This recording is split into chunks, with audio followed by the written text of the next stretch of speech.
व्यवस्था विवरण अध्याय 33। व्यवस्था विवरण अध्याय 33। मूसा का इस्राएलियों को दिया हुआ आशीर्वाद।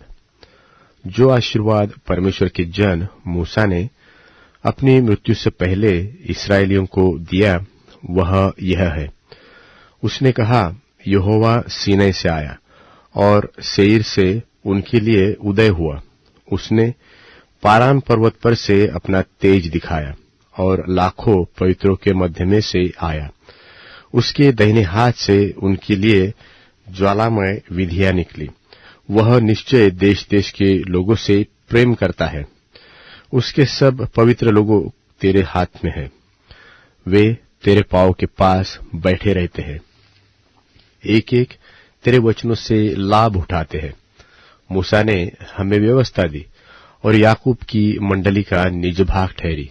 जब प्रजा के मुख्य मुख्य पुरुष और इस्राएल के गोत्री एक संग होकर एकत्रित हुए, तब वह यशूरून में राजा ठहरा। रूबेन न मरे वरन जीवित रहे, तो भी उसके यहाँ के मनुष्य थोड़े हो। और यहूदा पर यह आशीर्वाद हुआ जो मूसा ने कहा, हे यहोवा, तू यहूदा की सुन। और उसे उसके लोगों के पास पहुंचा। वह अपने लिए आप अपने हाथों से लड़ा और तू ही उसके विद्रोही के विरुद्ध उसका सहायक होगा। फिर लेवी के विषय में उसने कहा, तेरे तुम्मीम और उरीम तेरे भक्त के पास है, जिसको तूने मस्सा में परख लिया और जिसके साथ मरीबा नाम सोते पर तेरा वाद विवाद हुआ। उसने तो अपने माता पिता के विषय में कहा कि मैं उनको नहीं जानता, और न तो उसने अपने भाइयों को अपना माना और न अपने पुत्रों को पहचाना, क्योंकि उन्होंने तेरी बातें मानी और वह तेरी वाचा का पालन करते हैं।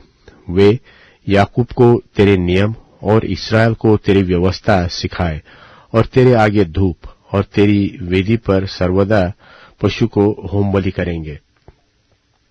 हे यहोवा, उसकी संपत्ति पर आशीष दे और उसके हाथों की सेवा को ग्रहण कर।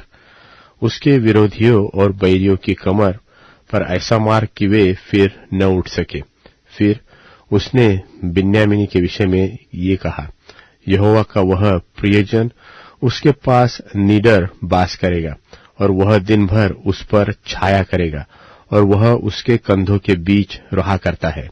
फिर यूसुफ के विषय में उसने कहा, इसका देश यहोवा से आशीष पाए, अर्थात आकाश के अनमोल पदार्थ और ओस और गहरा जल जो नीचे है, और सूर्य के पकाए हुए अनमोल फल जो अनमोल पदार्थ चंद्रमा के उगाए उगते हैं, और प्राचीन पहाड़ों के उत्तम पदार्थ और सनातन पहाड़ियों के अनमोल पदार्थ और पृथ्वी और जो अनमोल पदार्थ उसमें भरे हैं और जो झाड़ी में रहता था उसकी प्रसन्नता, इन सबों के विषय में यूसुफ के सिर पर अर्थात उसी के सिर के चांद पर जो अपने भाइयों से न्यारा हुआ था, आशीष ही आशीष फले। वह प्रतापी है, मानो गाय का पहिलौठा है। उसके सिंग बनेल बैल कैसे है। उससे वह देश देश के लोगों को वरन पृथ्वी की छोर तक के सब मनुष्यों को ढकेलेगा। वे इफ्राइम के लाखों लाख और मनश्शे के हजारों हजार हैं। फिर जुबुलून के विषय में उसने कहा, हे जुबुलून, तू बाहर निकलते समय, और हे इस्साकार, तू अपने डेरों में आनंद करे। वे देश देश के लोगों को पहाड़ पर बुलाएंगे। वे वहां धर्म यज्ञ करेंगे, क्योंकि वे समुद्र का धन और बालू में छिपे हुए अनमोल पदार्थ से लाभ उठाएंगे।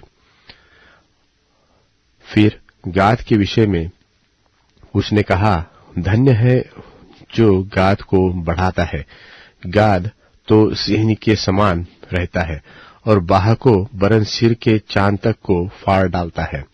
और उसने पहला अंश तो अपने लिए चुन लिया, क्योंकि वहां रईस के योग्य भाग रखा हुआ था।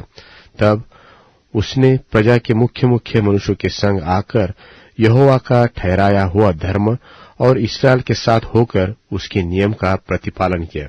फिर दान के विषय में उसने कहा, दान तो बाशान से कूदने वाला सिंह का बच्चा है।